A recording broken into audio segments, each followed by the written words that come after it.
When Speaker Boehner and Leader McConnell and Leaders Pelosi and Reid presented this in Washington, Speaker Boehner, I thought, had a great line when he talked about the folks who served in the Civil Air Patrol, especially during World War II.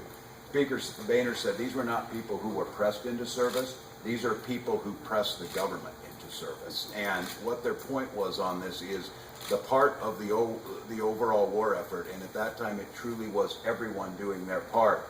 The Civil Air Patrol and the folks that Ralph and he himself were here to honor, and the rest of the Civil Air Patrol at the time, were a critical part of this nation's defense. And as you saw in the beautiful tribute, lost their lives in service to this nation, just as they did on the battlefields of Europe or the beaches of the South Pacific.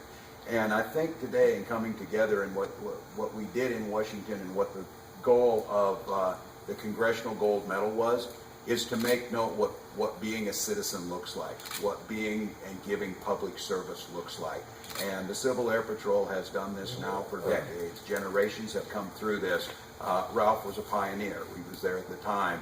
But today, look around you, and I think it's important for us to remember, while we talk about Ralph's generation as the greatest generation, this nation has a wonderful way of creating lots of greatest generations. And you look behind you at these young people who are out here and willing to do that. They've signed up for the same thing Ralph signed up for. They signed up for the same thing, whether it be search and rescue or being asked at a time of this nation in crisis, they're there for it. So I think it's appropriate. And when people ask, what does it matter when you do these recognitions? I would say everything matters. If we are a nation that forgets our history, if we're a nation that forgets to say thank you to those who put themselves out there, if we're a nation that's not setting the example for that group of blue shirts in the back, then we have failed. And so I would argue Ralph made sure that didn't happen. Betty made sure that didn't happen. Ray made sure that didn't happen. And Willard made sure that didn't happen.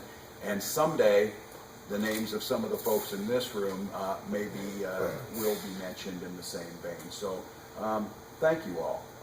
There's family members here, but there's community members. There's representatives that are here. Again, this is the precious of all commodities. A warm summer night in Minnesota.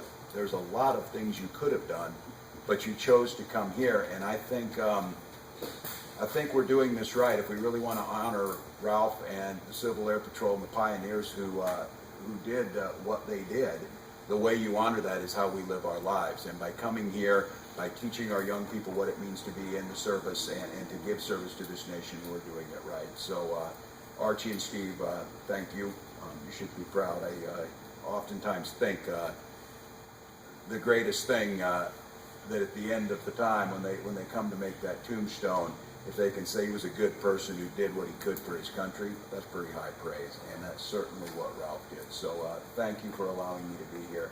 Thank you all for choosing to be here, and thank you for helping make this nation what we know it is. Truly the land of the free and the home of the brave, and we are grateful to live in it. Thank you all, and may God bless each of you.